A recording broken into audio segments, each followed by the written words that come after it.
George Martin qui est mort ce matin, c'est Ringo Starr qui l'a annoncé sur Twitter, n'était pas l'homme qui a découvert les Beatles, contrairement à ce qu'on a pu entendre ici ou là. C'est Brian Epstein qui avait découvert les Beatles, qui était leur manager, et qui était allé voir George Martin un petit peu en désespoir de cause, après avoir fait le tour des maisons de disques. À l'époque, les Beatles avaient été refusés notamment par le label Decca. Et le label de George Martin à l'époque, Parlophone, était un peu un dernier choix pour Brian Epstein et pour le groupe, dans la mesure où c'était un label de comédie plutôt qu'un label de musique.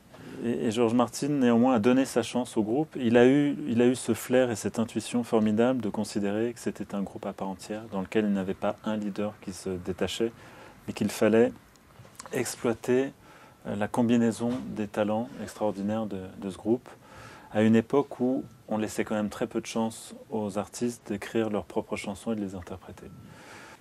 George Martin était bien plus qu'un producteur pour les Beatles, c'était réellement leur professeur de musique. C'est un homme qui avait une quinzaine d'années de plus qu'eux, des compétences musicales beaucoup plus affirmées. C'est un homme qui avait une formation classique, qui les a vraiment initiés à l'arrangement, à l'orchestration, à l'écriture de parties de cordes, l'introduction d'instruments extérieurs au rock, c'est lui aussi.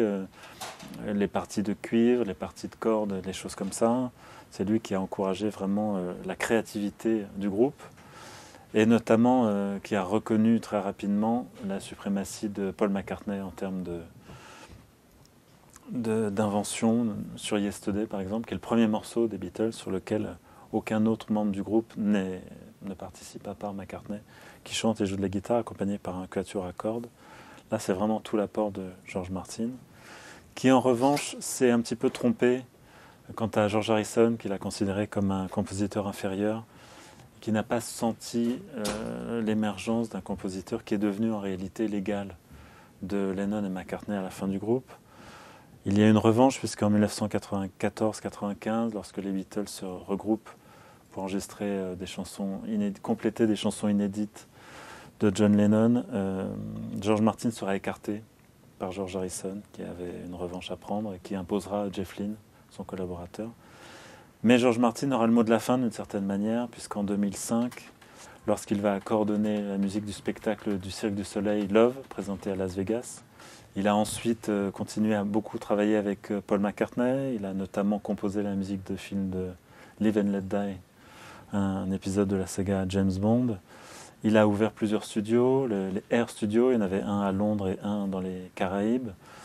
C'est un homme qui était devenu un notable de la scène rock britannique, alors que finalement il n'avait absolument, au départ, aucune affinité pour cette musique et aucune connaissance de cette musique. Donc 5e Beatles, oui, le titre est largement mérité.